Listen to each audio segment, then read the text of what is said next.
is a very magical evening for us, and you've heard many, many stories already. And you've heard snippets of a variety of stories, especially of young people affected by genetic conditions. We've heard about Becky, we've heard about JP, and we've heard about Christopher and Patrick, and we've heard about lots and lots of ways that our lives interconnect with one another. We have a new award this year, which is the Art of Transformational Leadership. And it's unique in the sense that we wanted to give this first and probably fairly infrequent award to an individual who constituted transformational leadership, a concept that we're really kind of unpacking, rolling out, developing over this year and over the years to come.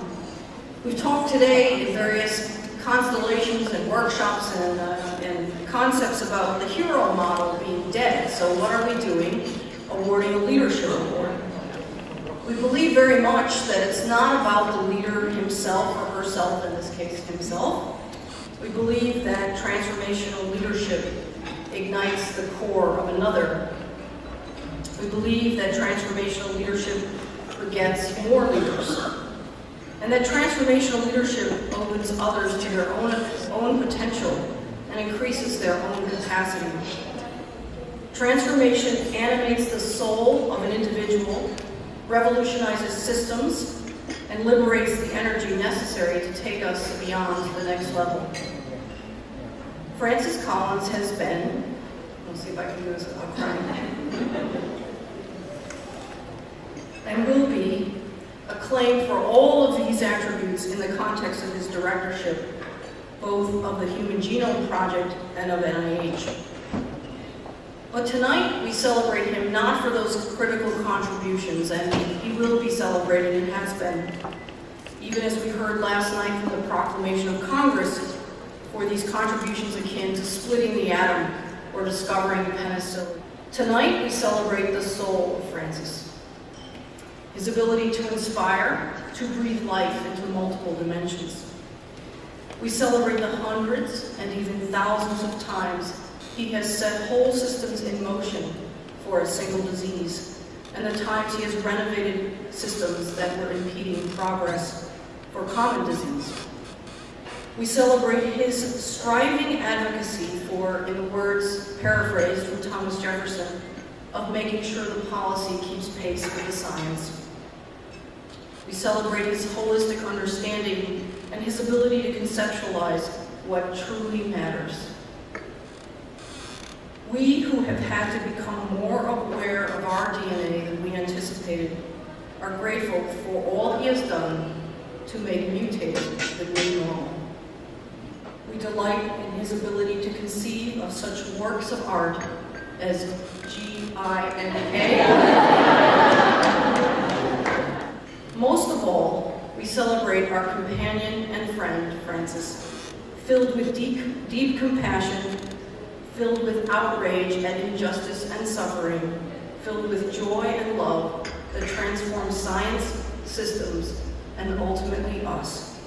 Francis, tonight we present you with the Art of Transformational Leadership Award.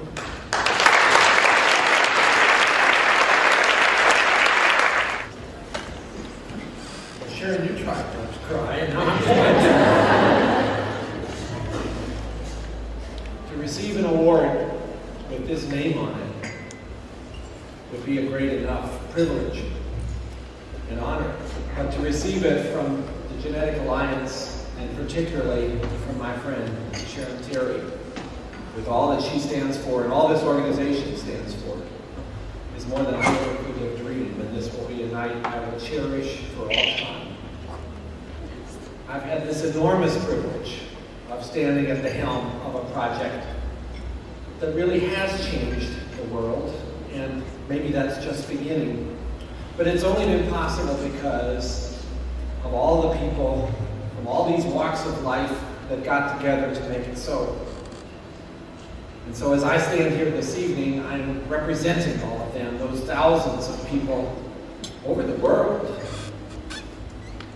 Those people who came forward to say something needs to be done about these conditions for which We don't know enough, and without knowing more, how are we supposed to have hope for better times?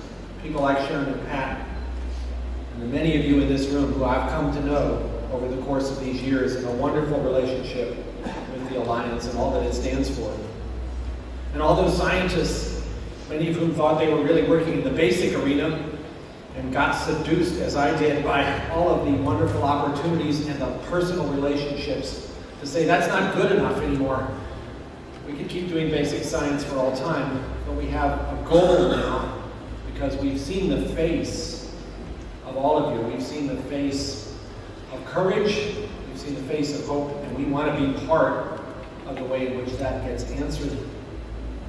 And I've had the chance to work with those scientists and with people working in public policy trying to make this happen.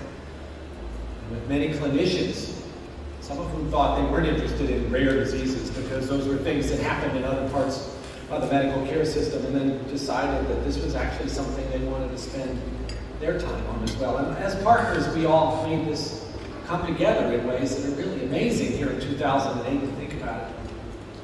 We've come a long way. This tie that I'm wearing tonight, I have to tell you a story about this. It's pretty garish, isn't it? I want to tell you, I did not buy this tie. And Diane most certainly would not have bought this tie. Her taste is much better than mine. But Pat Terry bought this tie. And 12 years ago, at a celebration of the 10th anniversary of what was then called the Alliance of Genetic Support Groups, I met Sharon and Pat Terry for the very first time. And Pat gave me his tie. Because it has a motif on it that seemed appropriate for our first introduction. And I learned about PXE, and I could see that this was a couple that was not going to sit back and wait for somebody else to address their problem. And of course, that was typical of the kinds of people one met at Alliance meetings. In fact, shortly after that, I got invited by Sharon and Pat to come to a research meeting that they were organizing on PXE, trying to bring together investigators to work on this problem that most of them had never heard of, much less be able to say pseudoxanthoma elasticum without tripping over the word. And the invitation came in, and I remembered who they were, and I thought, well, this would be a nice thing to do, but I looked at my calendar, and this was one of those moments, one of those rare moments where Diane and I had planned to go off for a week of skiing. And so I sent back to my assistant a little note saying, these are wonderful people, I'd really like to do this. I can't bring myself to tell them that I can't come to their meeting because I'm skiing, so just tell them I'm busy with some official NIH duty. The only problem was, instead of hitting forward, I hit reply.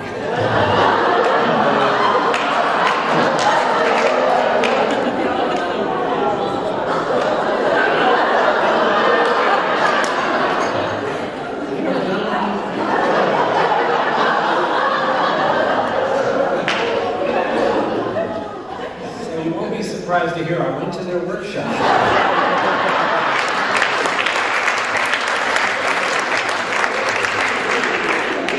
And it was meant to be. Because I learned in that experience just what an amazingly motivated couple these were.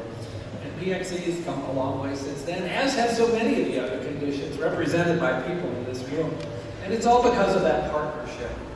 So if you're honoring me for transformation, you're really honoring all those partnerships that I've had the privilege of being a part of.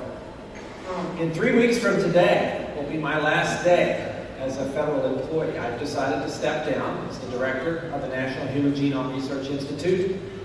I've been restless after 15 years of leading this enterprise and feeling that there might be some other calling out there for me. I don't know what it is. So I'm going to move into the white space of unemployment on August the 2nd. If you see me at the corner of Cedar Lane and Rockville Pike with a sign that says, we'll sequence human genome for food, I